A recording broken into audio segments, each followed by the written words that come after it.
Yavuz Şanlıurfa'mıza geliyor. Bugün saat 17'de Gıda Genel Başkanı Sayın Mehmet Yavuz Şerh Müzesi önünde halkımıza hitap edecektir.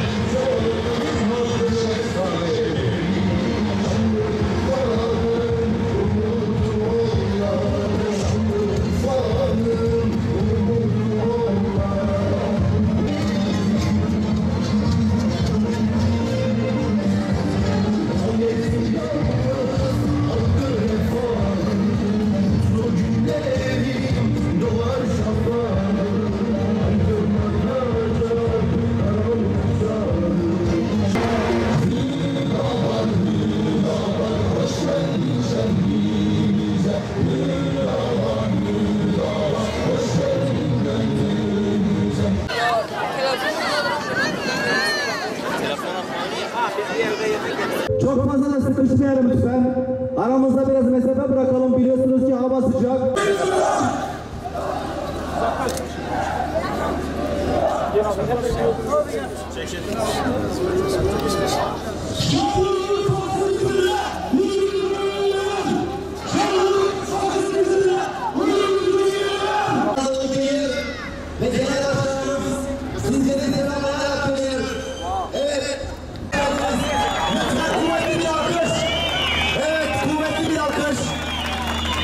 Sizlerden ricamız bu kuvvetli alkışlarınızı zaman zaman eksiltmeyin.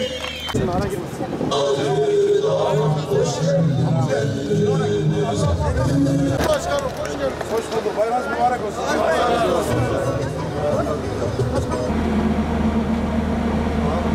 Bismillahirrahmanirrahim.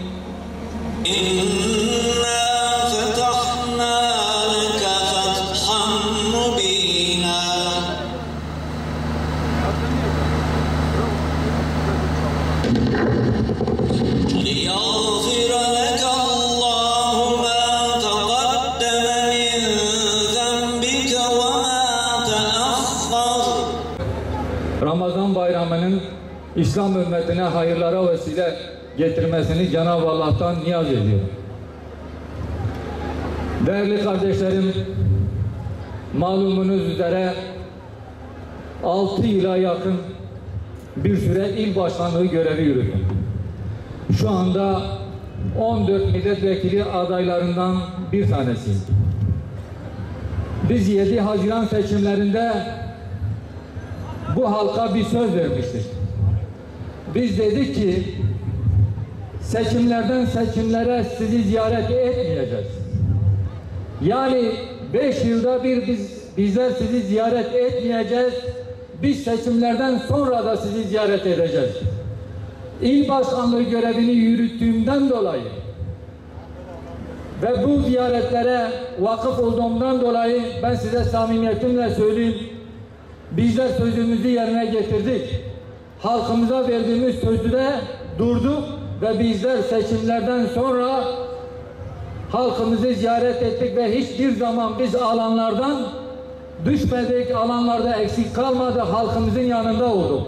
Bu hareket evlerimizi, hanelerimizi içkiyle, kumarla, faizle, fuhuşla ateşe vermeye kalkan Nemrudilere karşı yola çıkmış bir kervandır. İbrahimiler, gelin hep beraber bu ateşi berden selamaya çevirelim.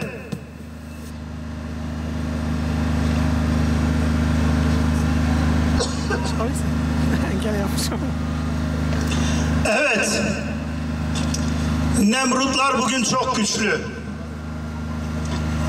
Resulullah sallallahu aleyhi ve sellem şeytanı çıkarmış olduğu beldelere şeytan avdet etti. Şu anda şeytanın pisliklerinden olan içki, kumar, faiz, fuhuş maalesef devletlerin kanunlarıyla korunuyor, yasal güvence altında.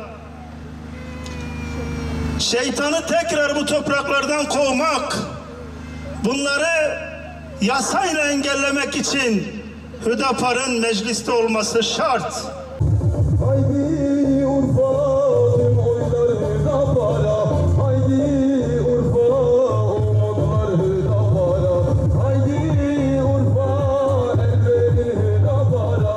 Haydi Urfa dualar Hüdapar'a.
Derdimiz Hüdapar. Hoş geldiniz başkanım. Şeref verdiniz.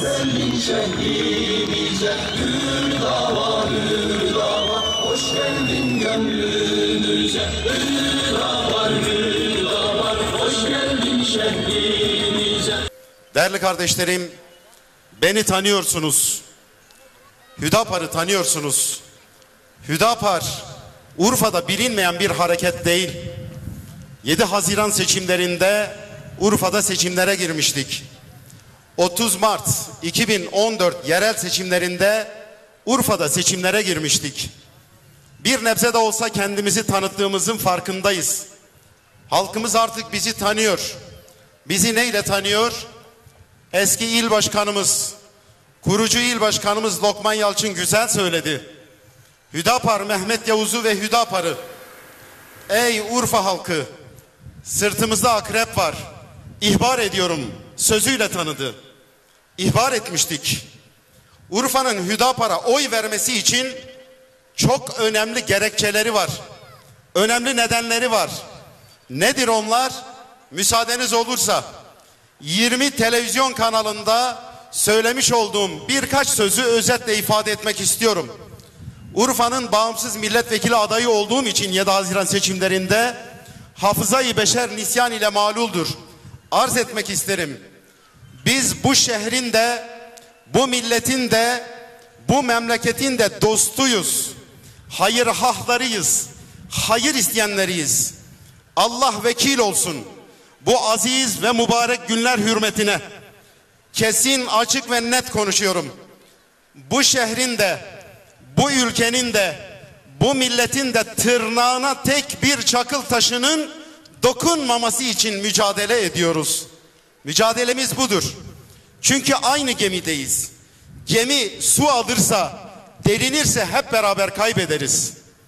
Çözüm süreci günleriydi, hatırlamaya çalışın. Ne demiştik? Dedik ki tuhaf şeyler oluyor. Biz ağır bedeller ödüyoruz. Şu çözüm süreci yanlış ilerliyor. Ama hükümetin başı, hükümetin başbakanı, cumhurbaşkanı o zaman diyordu ki bakın asker ve polis cenazeleri gelmiyor. Siz de hiçbir şeyi beğenmiyorsunuz. Ne güzel işte. Ya niye oyun bozanlık yapıyorsunuz? Ne güzel bir süreç başlatmışız. Terör örgütü silahlarını bırakacak, şehrin dışına çıkacak, sınırların dışına çıkacak. Daha Allah'tan belamızı mı istiyoruz derken biz de diyorduk ki bak arkadaş, biz bu topraklarda yüzyıllardır yaşıyoruz. Kimin ne yapmaya çalıştığını biz çok iyi biliyoruz. Bakın bu bölgede elinde silah bulunan hem örgütün güçleri hem de devleti yöneten terör örgütü. Hani devleti bir terör örgütü yönetiyordu. FETÖ denilen terör örgütü devleti yönetiyordu. Bunu biz söylemiyorduk. Biz söylediğimiz zaman bize dediler ki nasıl olur?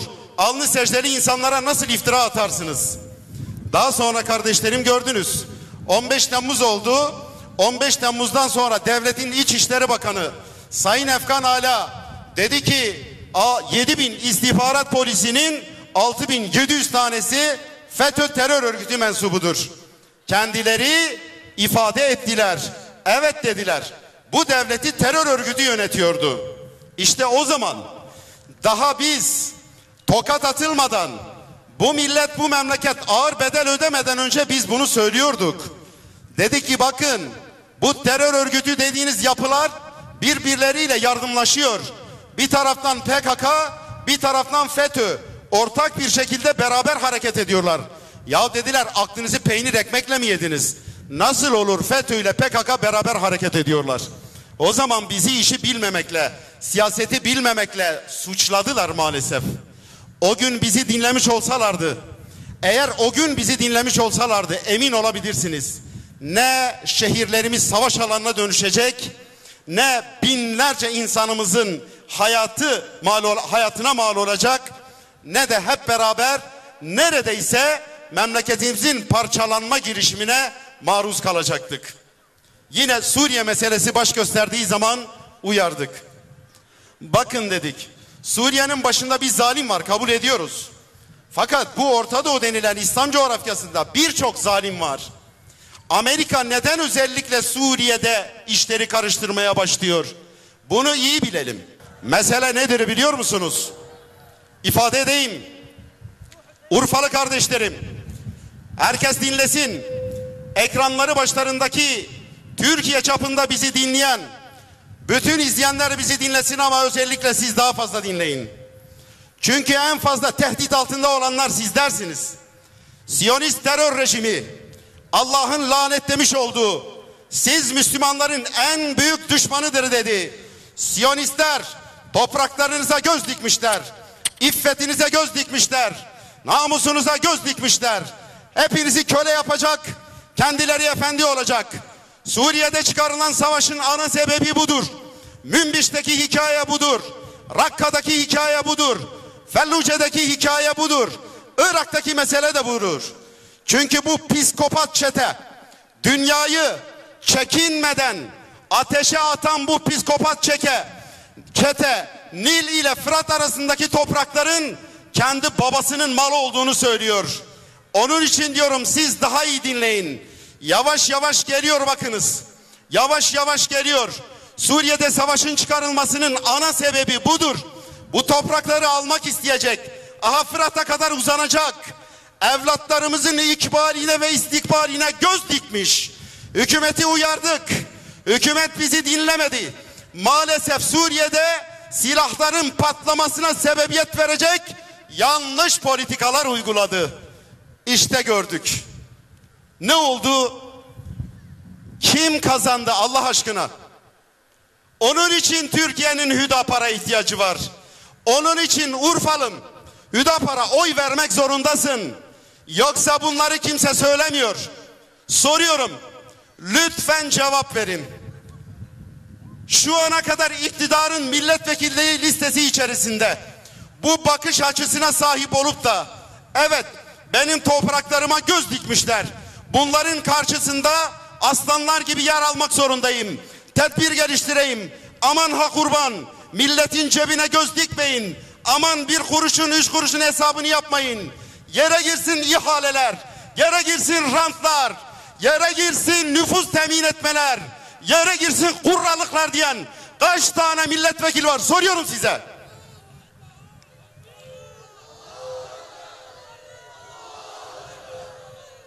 Hani derler ya, tehlikenin farkında mısınız? Bu tehlikenin farkında olan kaç tane milletvekili var? Allah aşkına soruyorum. Yoksa ihale peşinde koşan, kendisini ve ailesini zengin etmeye çalışan, nüfus temin etmeye çalışan siyasi partileri kendilerini Ankara'ya taşıyacak otobüs gibi gören, dün başka bir otobüste, bugün iktidarda olan bambaşka bir otobüse atlayan kişiler mi var acaba? Hüdapar'ın baktığı yerden, bu tehlikenin farkına vardığı yerden bakan kaç kişi var? Onun için Urfalı kardeşlerim, siz bunları hesaba katmak zorundasınız. Hüdapar'ın tarihe karşı, halka karşı ve hakka karşı gür bir sesle kimseden çekinmeden, cesurca ve hakaret etmeden bu hakikatleri dile getirmesi için mecliste bize vekalet verin. Bu hür adayları meclise gönderin lütfen.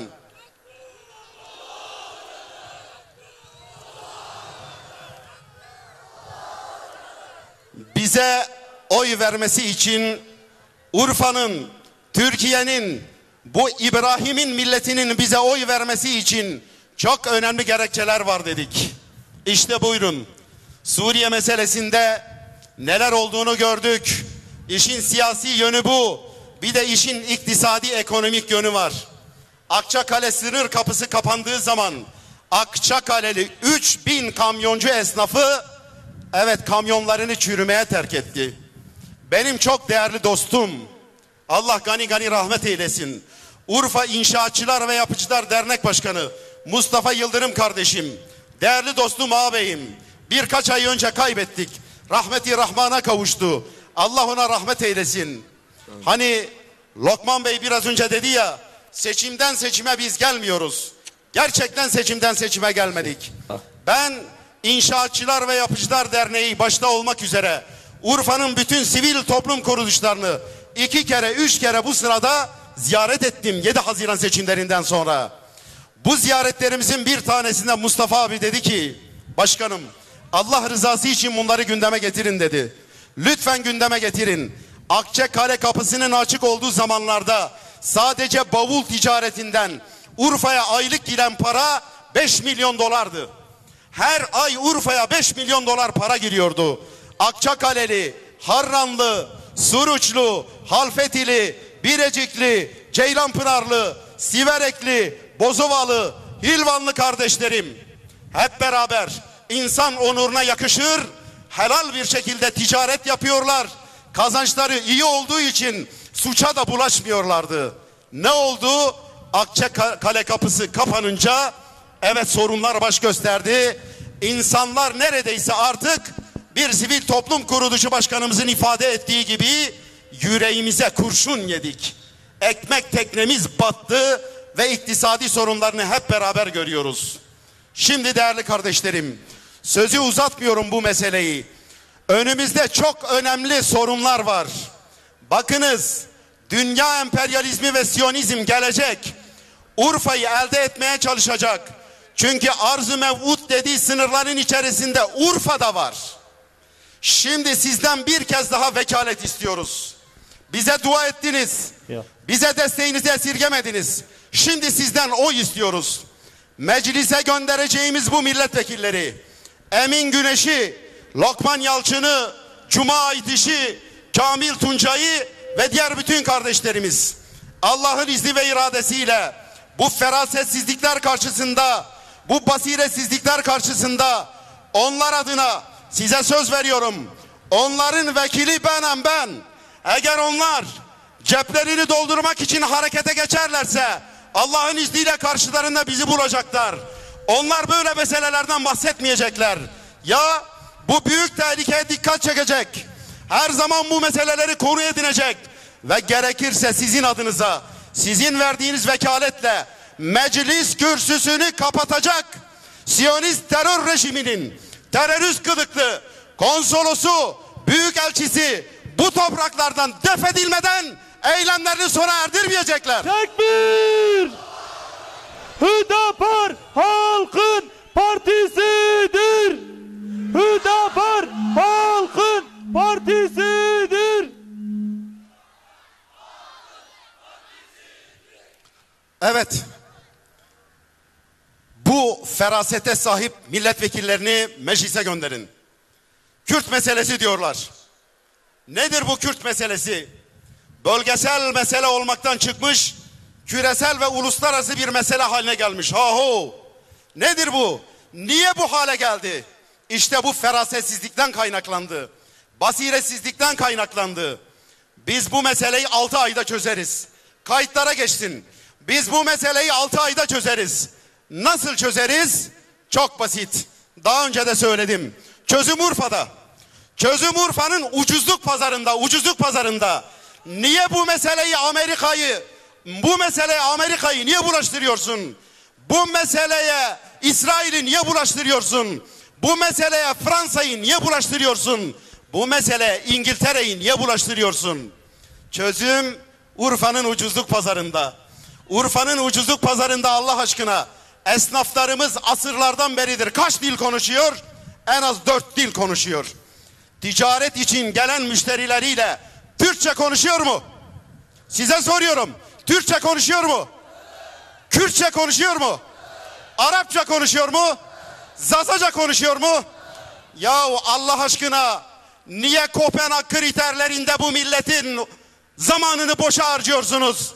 Niye bu milletin zamanını, vaktini, nakdini Washington'da, Londra'da niye boşa harcıyorsunuz? Ticareten bu meseleyi Urfa çözmüş. Ucuzluk pazarı bu meseleyi çözmüş. Alın size model, siyasete yansıtın, bitsin bu mesele. Tekbir! Tekbir! Tekbir! Bu sefer Hüdapar doğrusu Hüdapar! Bu sefer Hüdapar! Bu sefer Hüdapar doğrusu Hüdapar! Değerli kardeşlerim, işte bu bakış açısına sahip milletvekillerini lütfen meclise gönderin. Halkın arasında dolaşıyorum. Dikkatimi bir şey çekti. Vallahi diyor liderimiz iyi ama vallahi milletvekillerimizden razı değiliz. Değilsen bir oyunu vereceksen bu kadar basit. Madem listedeki milletvekilinden memnun değilsin, liderden memnunsun, aha iyi olduğuna inandığı adamları seç, bu kadar. Mesele bu kadar basit. Hüdapar'ın Sayın Cumhurbaşkanı'na destek açıklaması yapmasının altında yatan neden de budur. Budur değerli kardeşlerim. Biz o kadar yanlışlıkları dile getiriyoruz. Allah aşkına soruyorum size. 7 Haziran'dan beri Urfa'da özellikle dolaşıyorum. Tek bir televizyon kaydında, bir basın mensubuna verilmiş demeçte bir tane hakaret gösterebilir misiniz?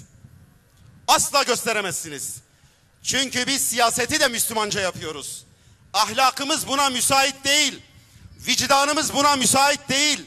Bir şeyin yanlış olduğunu söylemek için hakaret etmeye gerek yok. Bakınız Hüdapar seçime girme yeterliliği bulunan bütün partilerden randevu talep etti. Neden biliyor musunuz? Suruç'taki bu erim vaziyeti yaşamayalım diye. İnsanımızın kanı dökülmesin diye. Ya olur mu canım? Şunlardan da mı randevu talep ettiniz? Evet abi. Herkesten randevu talep ettik. Neden? Kan dökülmesin. Çünkü Hüdapar'ın anlayışına göre insan hayatından daha kıymetli ve değerli bir şey yoktur. Hiçbir siyasi kazanç, hiçbir politik çıkar ve menfaat insan hayatından daha değerli olamaz. Hüdapar'ın tek amacı akan kanın durmasını önlemek, akan kanı durdurmak ve kanın akmasını engellemektir. Suriye meselesinde, çözüm sürecinde, FETÖ meselesinde ey millet, sırtınızda akrep var, ihbar ediyoruz. Ey hükümet, beni dinle, yanlış adımlar atıyorsun, hepimizi felakete sürüklüyorsun dememizin sebebi bu. Hüdapar'ın siyaset anlayışıyla Türkiye tanıştıkça seviyor. Televizyon programlarına çıkıyoruz. Sesimiz yayıldıkça sesimizi dinleyenler bize doğru geliyorlar. Ve diyorlar ki bu sese ihtiyaç var. Çoktan beridir böyle bir sesin özlemi içindeyiz. Hasreti içindeyiz. Hakikati cesurca ifade edecek. Çatışmadan uzak, uzlaşma arayan, bu memleketin iyiliğini isteyen, bu milletin selametini isteyen böyle bir partiye ihtiyaç var diyor. Sesimiz yayıldıkça Türküyle, Kürdüyle, Lazıyla, Çerkeziyle, Arabıyla, Zazasıyla, Arnavutuyla, Pomağıyla, Romanıyla, Boşnağıyla bu İbrahim'in milleti, bu milleti İbrahim, Anadolu halkı, bu İslam milleti kendisine benzeyen, kendisiyle aynı kodlara sahip Hüdapar'ı bağrına basıyor, basmaya devam edecek. Evet, bu sefer Hüdapar Allah'ın izniyle. Dürüst siyaset, gerçek adalet.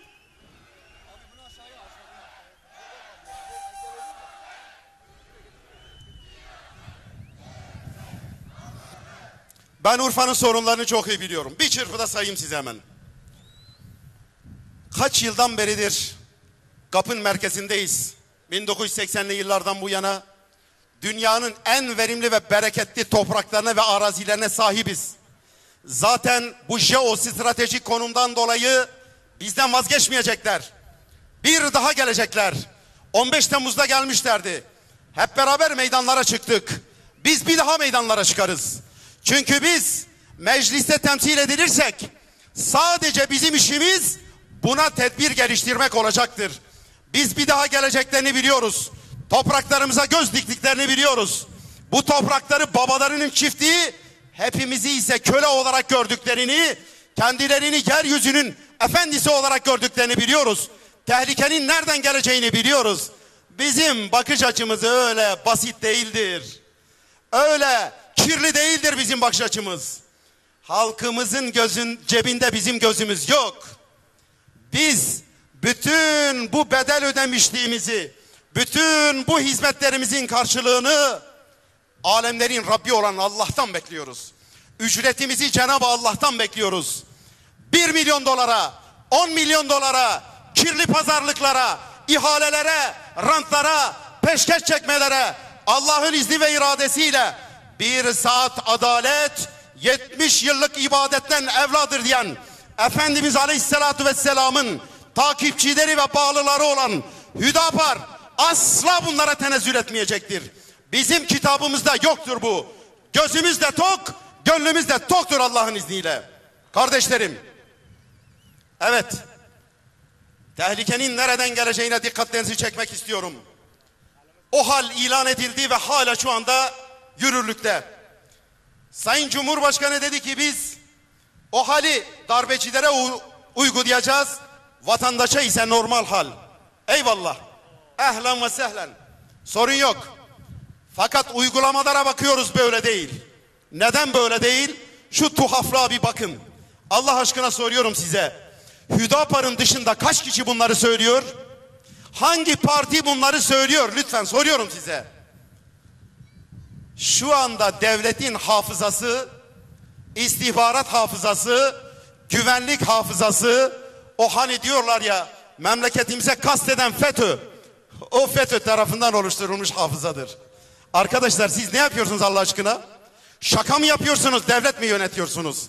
Ya bu devlet hafızasını eğer FETÖ oluşturmuş da 28 Şubat'ta darbeci generallerden briefing alan yargıçlar, o zihniyet tarafından devletin istihbarat ve güvenlik hafızası oluşturulmuşsa ve hala bu istihbarat hafızasıyla mülakat usulleri belirleniyorsa, güvenlik soruşturmaları buna göre belirleniyorsa, KHK'larla suçlu ile suçsuz birbirine karıştırılıyorsa, o zaman sizin FETÖ'ye karşı verdiğiniz mücadele nerede Allah aşkına? Eğer FETÖ'ye karşı bir mücadele vereceksen, Urfa'dan sizin adınıza Hazreti İbrahim'in manevi ruhaniyeti önünden Sayın Cumhurbaşkanı'na ve hükümete sesleniyorum. Sayın Cumhurbaşkanı ve hükümet, şu devletin istihbarat hafızasını güncellemeden, şu devletin güvenlik hafızasını değiştirmeden FETÖ'yle mücadele ediyorum demeyin lütfen. Gelin bu hafızayı değiştirin.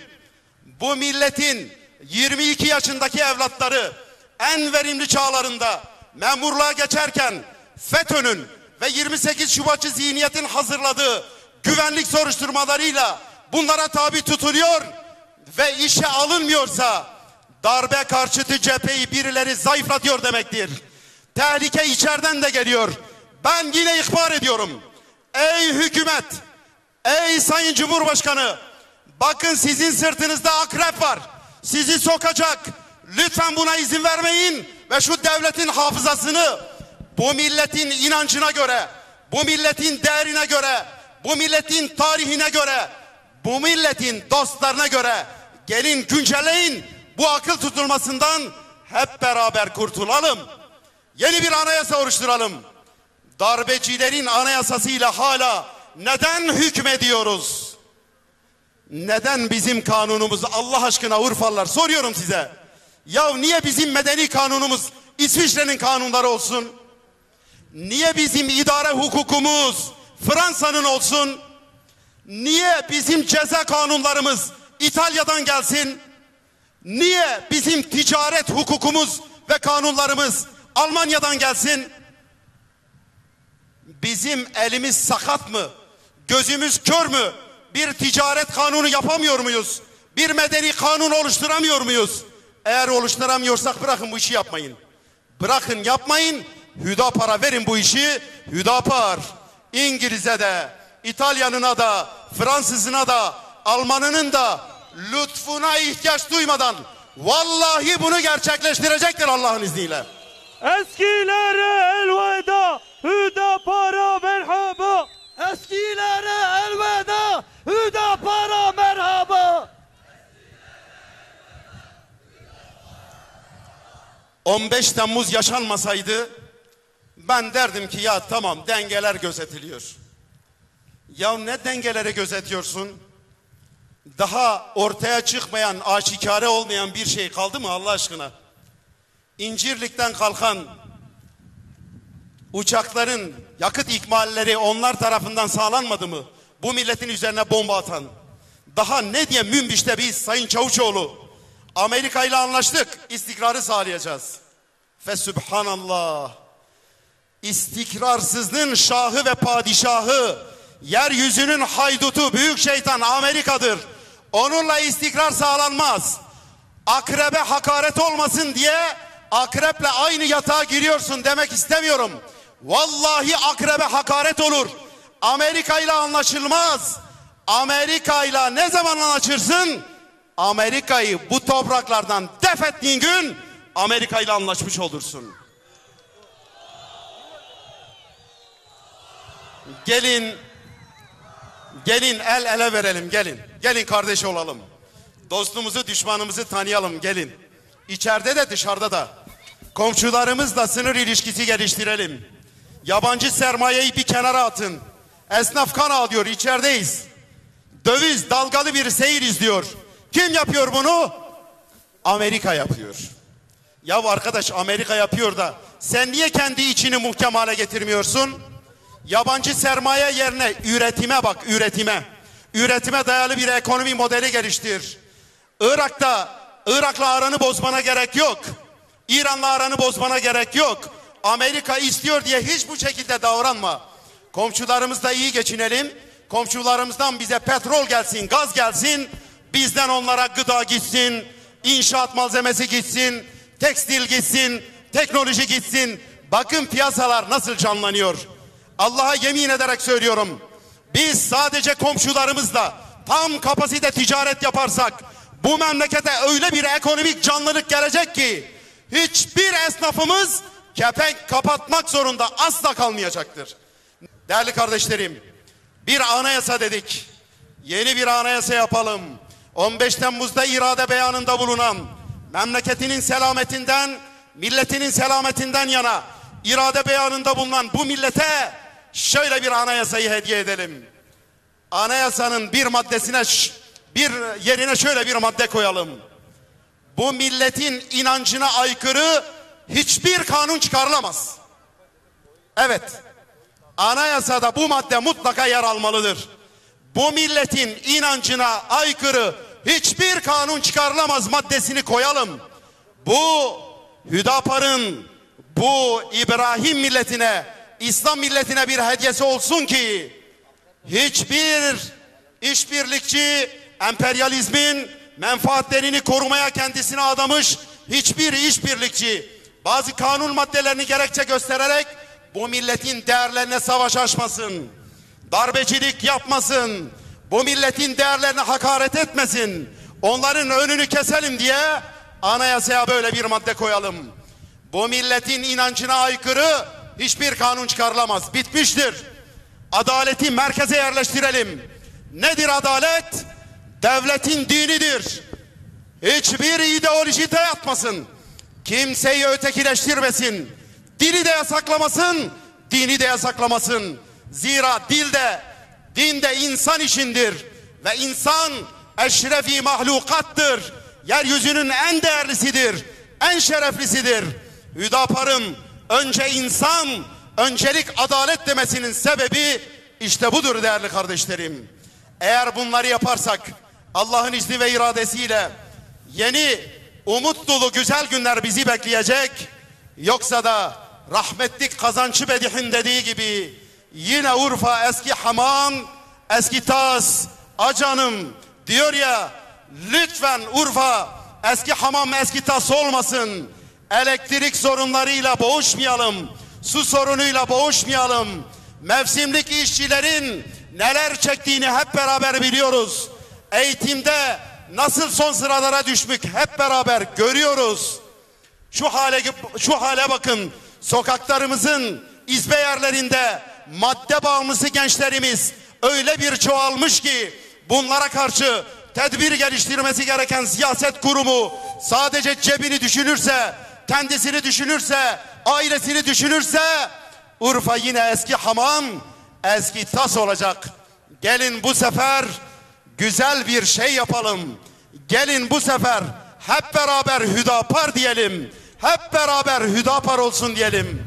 Bacılarım ve değerli kardeşlerim, 7 günümüz kaldı. Bu 7 gün içerisinde Urfalı hemşerilerimizin bu hakikatlerden haberdar olmasına ihtiyacı var. Sizin sırtınızda akrep var, ihbar etmeye geldik demenize ihtiyaçları var. Eğer bu milletin evlatları ve gençler 10 dakika anne ve babasını dinlemiyorsa, onları dinlemeye tenezzül etmiyorsa ama müdahale etmediğimiz zaman 10 saat internetin ve bilgisayarın başında Amerika'dan gelen paylaşımlara rağm diyorsa vallahi tehlike büyüktür, billahi tehlike büyüktür. Mazlumlar sizinle huzur bulacak. Mazlumlar sizinle huzur bulacak.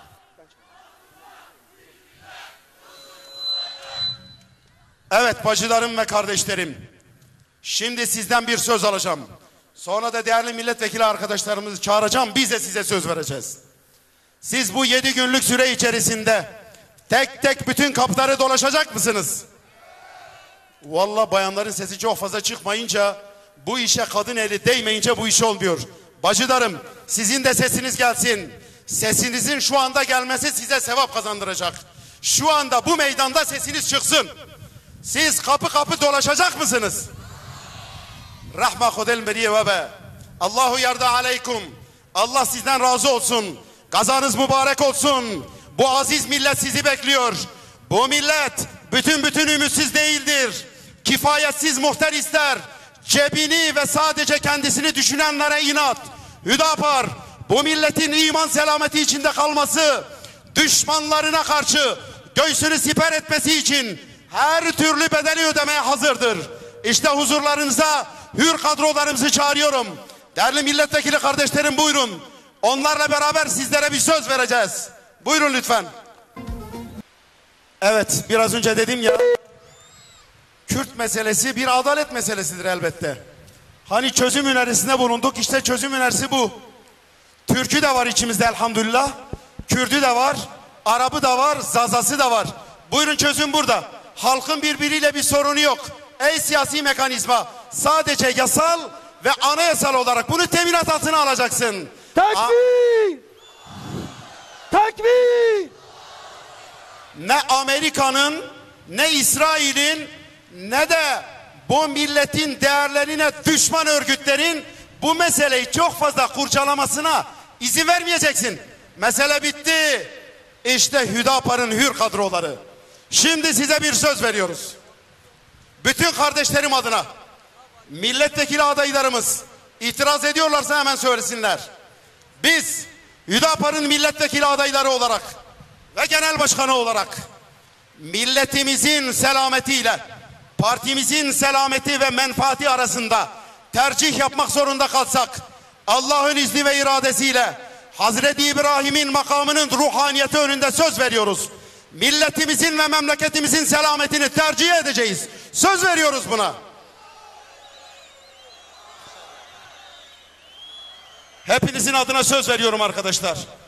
Hiçbir sorun yoksa siz de sağ elinizi kaldırıp işaret parmaklarınızla Allah'ın izniyle bunu kabul ettiğinizi bu aziz millete deklar edin. Gazanız mübarek olsun. Allah yar ve yardımcınız olsun. Allah'ın selamı, rahmeti ve bereketi üzerinize olsun. Takbir! Esselamu aleyküm ve rahmetullahi ve berekatuhu. Takbir!